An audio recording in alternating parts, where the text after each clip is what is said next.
Holtz, and I play Dead Girl, and I have this friend.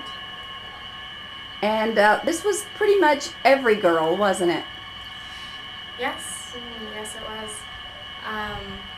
Well, what do you mean by that exactly? Well, you're just kind of the girl next door, the girl that you never think is going to be a victim, Oh the yeah. girl that has it all together. Yeah, definitely. You never suspect. Personally, I have an aunt who was in a very abusive relationship to a point where he threatened her life, and nobody had any idea for the longest time. I mean, she had children, and they had seen it, and they had never mentioned it. So, What was the most challenging part of this particular part? I would have to say the strong emotion that I had to portray, because that's not something. I mean, granted, you could imagine it, but it's very hard to, feel it, to feel something that intense. And so, in the scenes where the abuser actually slaps me, and the scenes where he's starting to give me signs that he's abusive, I believe that was the most difficult part, is to, just throw myself into that person that's going through that sort of thing. You think that was realistic?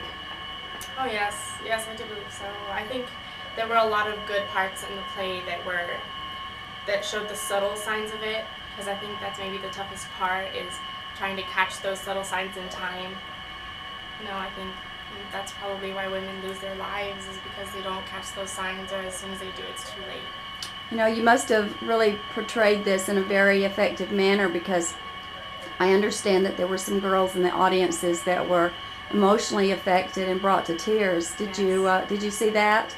Yes, actually, I hadn't seen it as I was performing it, but afterwards, as soon as I finished, I had actually my stage manager approach me and say, "Wow, there were actually two people in there that started crying," and that was actually during the Me I Could Have Been, where Dead Girl is reflecting on all the things she could have done with her life had she had the opportunity. So that meant a lot to me. So 4 shows in 2 days, that's a pretty heavy schedule. Yeah, yeah, definitely, especially because they were in the morning. But I love that we actually had the opportunity to catch these kiddos while they were in class, because I know if it was kind of a, come if you're free, a lot of kids aren't really open to the, well, I don't know if I want to go watch a play about, abusive relationships. So it was really neat that we could pull them in and, get them to see that. It was really nice. So all in all, it was a positive Yes, it was. experience. Definitely.